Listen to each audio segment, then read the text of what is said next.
झापूक झुपूक नावाचा एक नवीन चित्रपट. अरे कोण आहे हा? अरे कुठून आणलं याला? कुठल्या तोंडाने हा हिरो वाटतो? ऍक्टिंगचा तरी येतो का? आला. त्या चित्रपटाबद्दल आपण चर्चा करणार आहे, पण आत्ता माझ्यासोबत त्या चित्रपटाचे स्टारकास्ट नाहीये. तांबडी चांबडी नंतर हे गाणं त्या लेवलला जाऊ शकेल का? मराठी वाजलंच पाहिजे. आता वाचतंय मराठी, गाजतंय मराठी, पेटलाय मराठीचा डांका.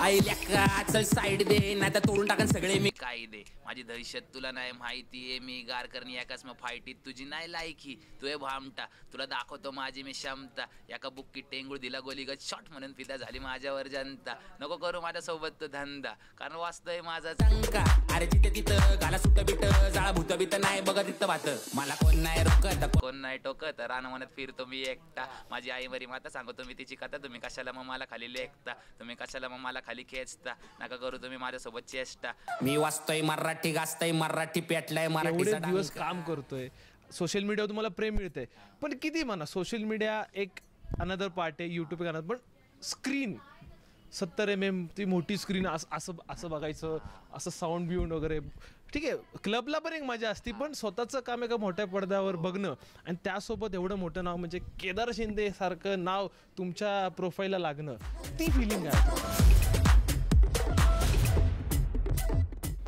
काय चित्रपट हे तर मी विचार, पण त्यातली गाणी काय? केदार सरांनी ह्याच्यात तो अप्रोच ठेवला नाही की म्हणजे एकच म्युझिक डिरेक्टर ते सगळे गाणे करतात. ह्याच्यात जे वेगळी वेगळी गाणे ते वेगळ्या वेगळ्या म्युझिक प्रोड्युसरने बनवलेली आहेत. आणि आम्हाला आमचा रेफरन्स दिलेला. फॉर एक्झाम्पल मला सांगितलेलं की बाबा तुझं गाणं इकडे येणार आहे, या सिच्युएशनसाठी गाणं बनवायचं आहे.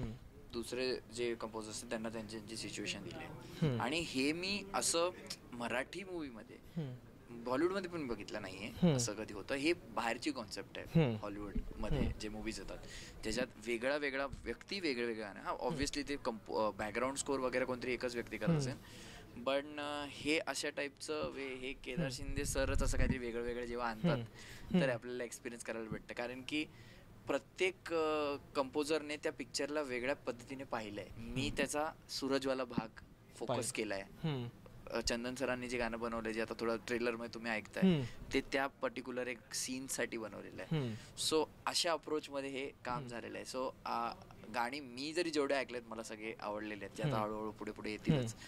सो त्या अप्रोचमुळे ते बरं पडलं, कारण की आम्हाला आमच्या कामावर आणि आमच्या सीनवर किंवा आमच्या त्या कॉन्सेप्टवरच वर्क करता आलं, फोकस करता आलं. मग केदार सरांनी काय नरेट केलं की कसं गाणं पाहिजे, ती मीटिंग काय घडली होती किंवा ती चर्चा काय घडली होती की बाबा मला असंच गाणं पाहिजे किंवा तसंच पाहिजे की हा जॉनर पाहिजे तो जॉनर पाहिजे, आणि त्याच्यानंतर झालेली जी काय म्हणतात त्याला गंमत म्हणा किंवा किती मजा आली किंवा असं होतं, अरे सुचतच नाहीये, सरांनी एवढी मोठी जबाबदारी दिली आहे, काहीच सुचत नाहीये. ॲज अ क्रिएटिव्ह फील्डमध्ये आपल्याला लगेच सुचत नाही ना, टाइम लागतोय, 2 रात्र 3 रात्र. तर ती गंमत काय होती दोघांची? सो केदार दादांनी मला बिग बॉसच्या टायमाला आम्ही भेटलेलो, जेव्हा मी एपिसोड मध्ये गेलो होस्ट करायला 1 दिवसाचा. सो तेव्हा ते मला बोललेले की आपण असं पिक्चर करतोय, कुणाला सांगू नकोस, आपल्यामध्येच ठेव, झापूक झुपूक ह्याचं गाणं तू करतोय. तर पहिलं तर मला वाटलं मला नाही जमणार, मला कधी पिक्चरचं गाणं असं बनवलं नाही आणि आपल्याला हे येत नाही कदाचित मला कसं बनवतात वगैरे. पण ते स्वतः फॉलोअप घ्यायचे, झालं का कुठपर्यंत ते दडपण जास्त असेल, सर बाबा एवढा मोठा माणूस फॉलोअप घेतोय म्हणजे हे पाहिजे गाणं. तर मी बनवलेले काय काय, पण केदार दादांनी मला, मी 2 त्यांना विचारलेलं तुम्हाला कसं गाणं पाहिजे, ते बोलले मला माहिती नाही रेफरन्स. डायरेक्ट म्हणले माहिती नाही, मला नाही माहिती, तुझ्या डोक्यात काय चाललंय ना ते रेफरन्स. म्हणजे युजली क्रिएटिव्ह लोक म्हणतात आम्हाला फ्रीडम पाहिजे कामाला, आम्हाला पाहिजे, तुला फ्रीडम मिळालं ऍक्च्युली, आणि तू थोडासा असं होतं की करू काय. पण त्यांनी मला एक समरी दिली पिक्चरची की असा असा पिक्चर असणार आहे आणि तुझं गाणं इकडे येणार आहे जिथे सूरज गातोय. तर ते माझ्यासाठी निडेड होतं, कारण तेवढी इन्फॉर्मेशन मला पाहिजे होती गाणं बनवायला की एक कोण पिक्चरायचं असणार, कोण आहे गाण्यावर. तर त्यांनी झालं सूरज आहे, तर ओके मला जरा क्लिअर झालं. तर पहिलं नाव मला पत्ता झालं, कारण मी ह्याच्यावर गाणं बनवलेलं हॅपी बर्थडे करून, आणि ते खूप चांगलं होतं. आणि आवाज दोघांचे ना मला सिमिलर वाटतात त्या दोघांचे, म्हणून तुम्हाला तिकडं केवढं मॅच होते. तर मी बोललो की हाच भाई करेल, आणि त्याने सांगितलं झापूक झुपूक हा शब्द आला पाहिजे. मग ठीक आहे, हे एवढं मला भेटलंय रेफरन्स. तर मी बनवलं. पत्याचं काय रिएक्शन होतं पहिला कॉल किंवा काय, तू कसं भेटला असे मला माहित नाही, तो काय म्हणला त्यावेळेस? पत्या ऑलवेज रेडी असतो. पद्याला कधी थांबणार नाही. मी बसून मध्ये गाणं बनायचं, काहीतरी गाणं बनवून टाकू. पता इज लाइक अभी ठीक करके देता, मेरे को फोन करतो अभी अभी गाण्याच्या घरचे गाडी मिले की ह्या काइंड ऑफचा तू आहेस का? हो ऍक्च्युली तर तसंच ते गाणं झालं, लाईक की असं क्रिएटिव्ह माइंड विण असं काय ट्रिप तर नाही झाली. जस्ट लाईक की भाऊनी सांगितलं, भाऊ म्हणला की आज आपल्याला हे पाठवायचंय, एकच पाठवायचंय पण आपण सरांना 3 देऊ. ओके, कारण की ते म्हणजे त्यांनी फॉलोअप पण घेतलं, तर आपण असं नाही पाहिजे की एक दिलं मग तेवढ्यावरच काम करतोय. तर भाऊने तेवढं सांगितलं, तर आम्ही हार्डली एक तास भरात ते हुक वगैरे भरून पाठवलं. 60 मिनिटात 3 मिनिट. म्युझिक मी बनवलेलं. अच्छा, म्युझिक पहिलं रेडी होतं तुझं? मी माझी पद्धत तशी असते. अच्छा, मी डान्स म्युझिकच्या हिशोबाने बनवतो. ओके, ईडीएमच्या हिशोबाने. ईडीएम मध्ये म्युझिक इम्पॉर्टंट. बरोबर. तर मी आधी बनवलेलं आणि वोकलचा पार्ट मी हम केलेला, असं असं करून त्याला पाठवलेलं मी. सो त्याला एक रेफरन्स मिळाला थोडा की बाबा इथे न झापूक झुपूक न झापूक झुपूक असं, तर त्याने त्याच्यावर शब्द टाकले. म्हणजे तो रॅप वाला पार्ट आहे तू तेवढा एम्प्टी ठेवला, बाकी तू एक सगळं रेडी केलं. रॅपला मी त्याला हे तुझं पार्ट आहे, तू करून टाक, फील फ्री. पण मी त्याला ही ब्रीफिंग दिली की हे विचार, कारण की आता बघ पत्त्याचा डॉग नाहीये स्क्रीनवर, आता सूरज आहे. सूरज आहे. तर सूरज गातोय असं मला वाटलं पाहिजे. हे त्या गाण्यात सूरज पाहिजे, सूरज जिवंत दिसला पाहिजे. सूरज म्युझिक बनवणारा असता तर कसा बनवला असता, असं बनवलं असतं. बोले मला मग पाहिली कला मी तेवढं गाणं बनवलं आणि एक ते 3 डेमो सांगितले, ते 3 बनवलेले. त्यातलं एक सरांना आवडलं की हे मला आवडलंय, बट त्यांना काही चेंजेस सांगायचे होते. पण ते चेंजेस ते बोलले तू घरी ये, तो सांगतो काय. मी त्यांच्या घरी गेलो, त्यांनी मला बसून 2-3 तास समजवलं की काय चेंजेस केले पाहिजे. कारण की त्यांना वाटलं की हा पहिल्यांदा करतोय कदाचित, त्याच्यामुळे ह्याला ते समजायला. त्यांनी मला प्रॉपर समजवलं की अच्छा हे कर, आपल्याला एक असा भाग लागेल जिथे कोरस मध्ये लोक बोलतायत झापूक झुपूक. कोरस नव्हतं झापूक झुपूक. ओके, येतं ना झापूक. मी फोडताना गोली गत कोरस आहे, कोरस नव्हता आधी. तर ते बोलले आपल्याला कोरस लागेल, कारण की ते कसं लहान पोरं आहेत, ऍडिशनल इन्फॉर्मेशन दिली. ओव्हरऑल काय तिथं घडणार आहे सीन मध्ये वगैरे, तुम्हाला क्लॅरिटी आली की कोरस असणार आहेत. पण मी बोललो सर कोरस, कारण मी स्टुडिओमध्ये रेकॉर्डिंग आजपर्यंत केली नाही ना, मी स्टुडिओमध्ये गाणं बनवलंय, मला येत नाही म्हणून असं काय माझं हे नाही की मी करणार. पण तो एक एक्सपिरियन्सच नवीन होता तुझ्यासाठी. मी कधीच हे गाणं पण स्टुडिओमध्ये रेकॉर्डिंग नाही, मग हे घरी लॅपटॉपवर बनवून त्याने त्याच्या घरात माईकवर बनवून. म्हणजे युजली आम्ही सोशल मीडियावर जे बघतो तो तसंच बनवलंय, आणि ते आज एक मोठ्या स्क्रीन वर दिसणार आहे ते गाणं. हो, तर ते तेवढं झालं आणि सरांनी कोरसची ऍड सांगली. तर मी कोरस साठी माझ्याकडे कोण नव्हतं, मला ना रेकॉर्डिंग, तर मी त्याचाच आवाज घेऊन त्याला 12 वेळा 16 वेळा रिपीट करून त्याला थोडं तोच कोरस आहे. मी फाडतो गोली गत, मी गोल गोल गोली गत, त्याचाच आवाज कोरस आहे. ओके, मी नाही कुणाकडून कोरस करून घेतलं. म्हणजे असं म्हणता येईल की माणसामध्ये जर टॅलेंट असेल त्याला कुठल्याही मोठ्या स्टुडिओची किंवा काय कशाची गरज नाही, तो कुठेही बसून काही क्रिएट करू शकतो. तो माणूस काय 2 डबडी द्या त्यातून पण तो म्युझिक बनवून टाकेल.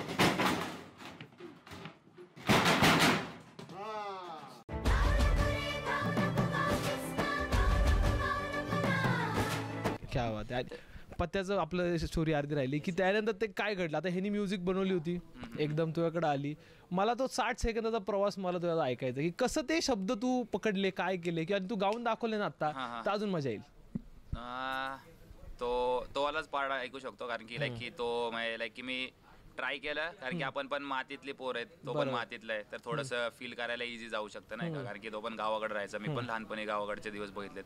तर थोडीशी जर्नी अशी सेम फील करून, आणि बाकीच्या गोष्टी माहिती होत्या की त्याचे डायलॉग, त्याचे शब्दच एवढे फेमस आहेत, त्यातले मेन शब्द उचलायचे होते, तर मेन गोष्ट तीच होती. तर त्यातच ते वाला लिहिलं लाईक की अय लेका चल साईड दे, नाही तर तोडून टाकन सगळे मी काय दे, माझी दहशत तुला नाही माहितीये, मी गार करणी एकाच मग फाईटीत तुझी नाही लायकी, तू भामटा तुला दाखवतो माझी मी क्षमता, एका बुक्की टेंगूळ दिला गोलीगत शॉट म्हणून फिदा झाली माझ्यावर जनता, नको करू माझ्यासोबत तो धंदा, कारण वाचतोय माझाच डंका, अरे जिथे तिथं गाला सुट बिट जाळा भूत बीत नाही बघा रित बात, मला कोण नाही रोकत कोण नाही टोकत, रानवनात फिरतो मी एकटा, माझी आई मरी माता सांगतो मी तिची कथा, तुम्ही कशाला मग मला खाली लेखता, तुम्ही कशाला मग मला खाली खेचता, नका करू तुम्ही माझ्यासोबत चेष्टा, मी वाचतोय मराठी गाजतोय मराठी पेटलाय मराठीचा डंका. हे वाला तुला तर बीजीएम म्युझिकची पण गरज नाही रे. तो असंच म्हणून जसं मला आलं की हा बनवणार आहे म्हणजे सूरजच्यावर पिक्चर माझं पहिलं नाव आहे झालं. कारण की कुठे माझं म्युझिक बनवण्याचा प्रोसेस म्हणजे माझ्या टॅलेंटपेक्षा मी दुसऱ्यांवर जास्त ट्रस्ट करतो. ओके. कारण की मी नाही म्हणत मी कुठला मोठा म्युझिशियन, मला असं वाटतं 4 लोक मिळून जेव्हा कोलॅबरेट करतात तेव्हा अशी गोष्ट बरोबर जी परत नाही बनू कुछ तो बेमिसाल निकल आता है. ती परत बनूच नाही शकणार कधी. तर मला वाटलं बेस्ट आहे त्यासाठी. तर मी सरांकडे गेलेलो, मग त्यांना कोरस पण सांगितलं दिला की मी त्यांना सांगितलं तुम्हाला हा आवडत असेल ना, मी बनवलाय कोरस तर आपण हा ठेवूया, नाहीतर तुम्हाला नाही आवडला तर आम्ही रेकॉर्ड करू. तेवढं नाही डन. त्या दिवशी मला असं वाटलं यार मी वरी करत होतो की स्टुडिओमध्ये मला बनवता येत नाही आणि हे नाही, पण सरांच्या त्या डिसिजनमुळे मला पटलं की अरे जर आपण कन्व्हिन्सिंगली ते बनवलंय आणि जर राईट माणसाच्या मार्गदर्शनाखाली बनवलंय तर हे इक्विपमेंट आणि हे टूल्सच आहेत. अगदी बरोबर. टूल्स वापरण्याची फक्त एंड आहे, पण तुम्ही कशावरही बनवू शकता. पण एवढे दिवस काम करतोय, सोशल मीडियावर तुम्हाला प्रेम मिळतंय, पण किती म्हणा सोशल मीडिया एक अनदर पार्ट आहे, युट्यूब एक अनदर, पण स्क्रीन 70 mm ती मोठी स्क्रीन असं बघायचं, असं साऊंड बिऊंड वगैरे ठीक आहे. क्लबला पण एक मजा असते, पण स्वतःचं काम एका मोठ्या पडद्यावर बघणं आणि त्यासोबत एवढं मोठं नाव म्हणजे केदार शिंदे सारखं नाव तुमच्या प्रोफाईलला लागणं, ती फिलिंग काय होती दोघांची? मी तरी अजून तो मोठ्या स्क्रीनवर नाही बघितला, आम्ही ट्रेलर लॉन्चला बघितलाय त्याला, बट स्टील आम्ही त्या सिनेमॅटिक एक्सपिरियन्स मध्ये बघितला. जसं आम्ही बनवत होतो तेव्हा असं हा चल गाणं बनलंय चल पाठवूया, पण जेव्हा आम्ही दोन्ही त्याला बघितलं ना प्रत्यक्षात, लोक जेव्हा आवाज त्याच्यावर रिॲक्शन ती ॲटमॉस्फिअरच वेगळा आहे. आणि त्यासाठी सर्टन मूवीज तुम्ही घरात बघित नाही जेव्हा नाही होत. एक्झॅक्टली नाही होत, तो एक्सपिरियन्स नाही आणू शकत तुम्ही. आणि त्यासाठी आपण बाहेर जातो आणि तो पिक्चर बघतो. तर डेफिनेटली बघा 25 एप्रिलला थिएटर मध्ये जाऊन बघा. पिक्चर खूप इम्पॉर्टंट आहे, कारण की केदार शिंदे सरांचा पिक्चर इज सेलिब्रेशन. तो पिक्चर नाहीये, तो नुसतं 1-2 तासाचा पिक्चर नाही बघत, तुम्ही सेलिब्रेट करताय, तुम्ही खुश होताय. सो ते खूप भारी फील होते. तुझा एक्सपिरियन्स कसा होता? माझा एक्सपिरियन्स पहिली तर गोष्ट मी असं काय एक्सपेक्टेड करून नव्हतं चाललेलं की लाईक की येईल गाणं म्हणून किंवा काय. आणि मी असंच होतो लाईक की भाऊला गाणं दिलंय, भाऊ म्हणलेलं की येईल मे पर्यंत, जेव्हा येईल तेव्हा येईल मूवी. आणि आम्ही असं होतं की लाईक की येईल नाही येईल माहिती नाही, तर ठीक आहे आपण काम तर केलेलं आहे की त्या सरांसोबत, त्या सरांना कधीतरी लाईफमध्ये भेटू शकतो. असंच होतं की लाईक की लहानपणापासून एवढं पिक्चर बघितलं तेवढं आधी तर नव्हतं माहिती की केदार सर कोण आहेत. मला पिक्चर पण नव्हते माहिती यांनी केलेले म्हणून. त्याचं भाऊने सांगितलं तसं मी अपडेट घेतलं. मग मला मित्र सांगायला लागला अरे ब्रो ह्यांनी काय हे केलं ते केलं. म्हणलं ब्रो एवढे पिक्चर बघितलं आपण यांचे वाढ. तर आम्ही असं दिलं गाणं, मी कधी असं एक्सपेक्ट नव्हतं केलं की लाईक की पिक्चर मध्ये गाणं येईल वगैरे काय. पण ते 4 तारखेला जो बॉम्ब पडला मला इज लाईक की अनदर लेवल. लाईक की माझ्या शेजारचा माझा मित्र पण फ्लिप झालाय रे. लाईक की जो माझ्यासोबत होता प्रोसेस मध्ये मेकिंग, तो पण फ्लिप झालाय. लाईक की ब्रो आपलं गाणं इथपर्यंत लोकांपर्यंत, कारण की कधी एक्सपेक्ट नव्हतं केलं. मी या जर्नीमध्ये आलो, मला जसं होतं की कधीतरी येईल लाईफ मध्ये नाही, कधीतरी मी मोठा आर्टिस्ट बनेल, कधीतरी एक आवाज येईल मग बनेल. तर एवढा लवकर आणि अशा गोष्टी एक्सपेक्टेड नव्हत्या केल्या. लाईक अनएक्सपेक्टेड गोष्ट आहे माझ्यासाठी, तर अनएक्सपेक्टेड. तांबडी चांबडी नंतर हे गाणं त्या लेवलला जाऊ शकेल का? I don't know.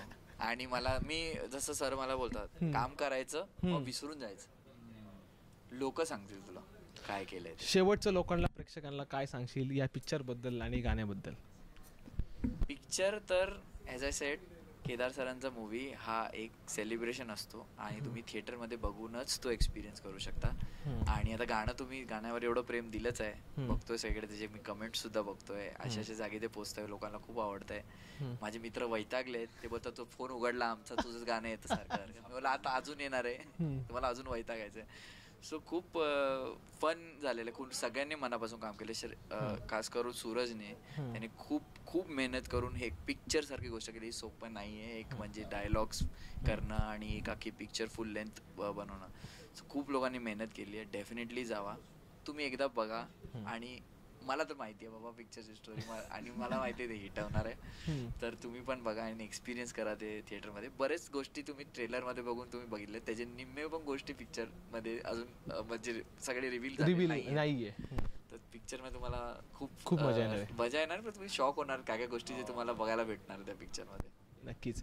शेवटचं प्रेक्षकांना काय सांगशील तुझ्या स्टाईलमध्ये? माझ्या स्टाईलमध्ये सांगण्यापेक्षा मी तर असं बोलेल की लाईक की एक मुलगा आहे जो ज्याच्याकडे फोन येतो नॉर्मल, त्या तो फोननी स्वतःचा आर्ट दाखवतो. ओके, तो त्या आर्टमुळेच बाकीच्या काय काय गोष्टी करतो. त्यातनं मग तो टीव्हीवर येतो रियालिटी शो मध्ये, तो रियालिटी शो जिंकतो, त्याच्यानंतर तो आता हिरो बनतोय. ओके, तर ह्या जर्नीतनंच आपल्याला खूप साऱ्या गोष्टी बघायला भेटतात. ओके, आणि त्यांनी एवढ्या जर्नीमध्ये आपण त्याची जर्नी बघितली आहे, लाईक की आता इथून पर्यंत पिक्चर पर्यंत पोस्टर आले तिथपर्यंत आणि ट्रेलर आले तिथपर्यंत, तर एवढी त्यांनी मेहनत घेतलेली आहे. तर ऍक्च्युली त्यापेक्षा जास्त आम्हाला तर माहिती आहे की कारण की आता आम्ही बोलतोय आणि हे सगळ्या गोष्टी की त्यांनी ह्याच्यापेक्षा जास्त मेहनत घेतली आणि सगळ्यांनीच घेतली आहे मेहनत. तर 25 तारखेला जायची बात आहे. एकदा गेले की तुम्हाला परत जायला लागणार, ही माझी गॅरंटी असं मी बोलू शकतो की एकदा तुम्ही पिक्चर बघता तुम्ही परत जाणार कोणाला तरी घेऊन, हे मला वाटतं. तर 25 तारखेला नक्की पिक्चर बघायला जा, थिएटरमध्ये जा, आजूबाजूंना घेऊन जा, काका काका मामा मावशी सगळ्यांना घेऊन जा. होल फॅमिली बघण्याचा लाईक एक्सपिरियन्स आहे आणि ऑल इन वन आहे. लाईक की तुम्हाला मज्जा पण आहे, सगळ्या गोष्टी भेटतील, जास्त नाही सांगू शकत, सगळ्या गोष्टी बघायला भेटतील. तुम्ही हा पिक्चर झापूक झुपूक बघायला जावा. आणि एक गोष्ट मला छान मला तुमच्याकडून शिकायला मिळाली की एवढे मोठे आर्टिस्ट माझ्यासोबत बसले, त्यांचं एकच म्हणणं आहे की तुम्ही आहे ना काम करत राहा प्रामाणिकपणे, ते गाणं हिट होईल काय नाही होईल आपलं 100% द्या, सक्सेस तुम्हाला नक्कीच मिळेल. आणि हे प्रत्येक क्रिएटरला, प्रत्येक आर्टिस्टला, जे कोणी आत्ता ह्यांना फॉलो करतात आहे किंवा मला फॉलो करतात किंवा ही जी व्हिडिओ बघतात आहे किंवा हे सगळं बघतात आहे, प्रामाणिकपणे काम करा. आपणा कर्म करते जेव्हा फल की चिंता मत करो, या एका बेसिक लाईनवर तुम्ही चाला आणि यश नक्कीच मिळेल. आणि मेन मुद्दा म्हणजे झापूक झुपूक पिक्चर बघायला विसरू नका, कारण की हा माणूस पण खूप प्रामाणिक आहे. त्याने जर टॅलेंट सोशल मीडिया थ्रू किंवा बिग बॉस थ्रू लोकांना दाखवलं आणि आज अख्ख्या महाराष्ट्राला त्यांनी येडं केलं आहे.